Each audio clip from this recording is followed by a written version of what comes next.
Hello everyone, it's Cathy here, and today we're going to be learning how to complete the garter stitch pattern.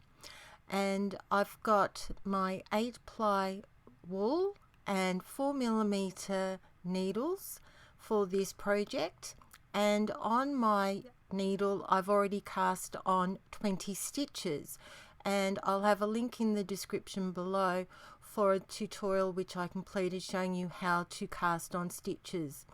To start the garter pattern, we're going to learn how to form the knit stitch.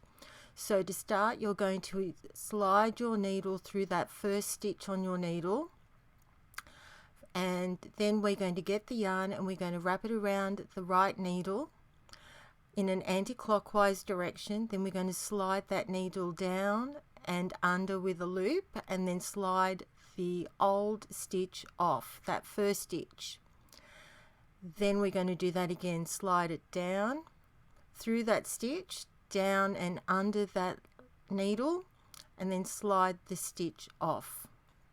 We're going to do that again, slide the needle through the stitch, wrap the yarn around the needle to form a loop, slide the needle down with that loop, under the needle and slide it off, through, around, down and under, and then slide the stitch off.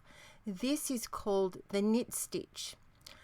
The knit stitch is used to form the garter pattern. Slide the needle through the stitch, wrap the yarn around, slide the needle down and under with the loop, slide the stitch off the needle. Insert your needle through the stitch, wrap the yarn around, down and under, slide the stitch off. It's really important that you have a firm hold of the stitches on your left needle with your left hand, so that your stitches are not too close to the tip of the needle, but close enough so that you can easily slide them off your needle when you need to.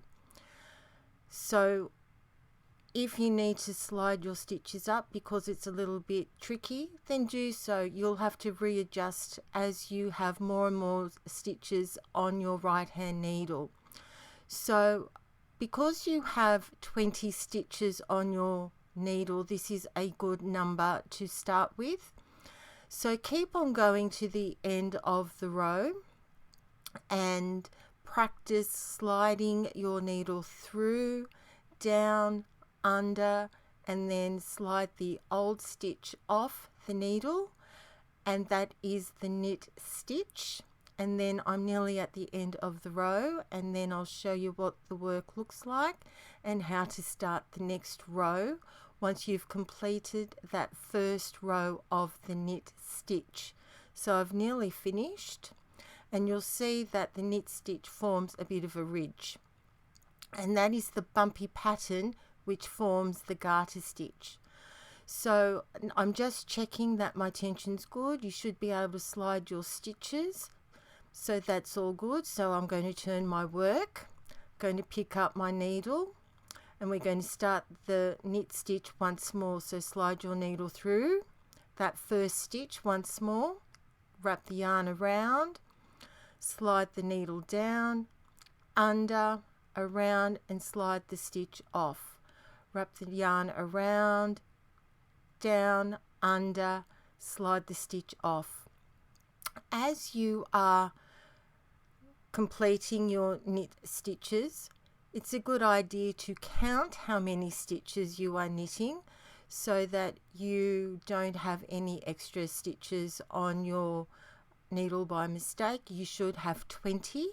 So knit and count at the same time.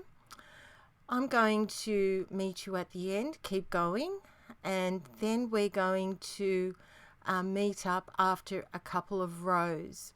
So you'll get to see what the actual garter stitch pattern looks like, and you'll see the bumpy rows that it forms. I'm nearing the end of my rows, and I've sped up a little bit because I'm wanting to finish my row. But here you can see that after a few rows the pattern becomes evident. You can see how it's all nice and bumpy, which is the garter stitch pattern. I'm going to ask you to keep on practicing, knit a few more rows and get your rhythm. Practice the knit stitch because it's one of the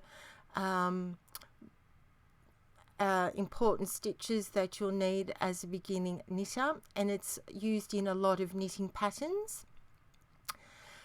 I'm up to about my 5th or 6th rows here, so I'm just going to get to the end of this row just so that you can get to see what the garter stitch pattern looks like. You can slow this down if you wish, if you'd like to practice these steps again, but I just want you to see what the garter stitch actually looks like after a couple of rows, just so that you can keep on track to see that your knitting sample looks like mine. And I'm near the end of the row, and you'll see that it forms bumps, which is just when you have the knit stitch.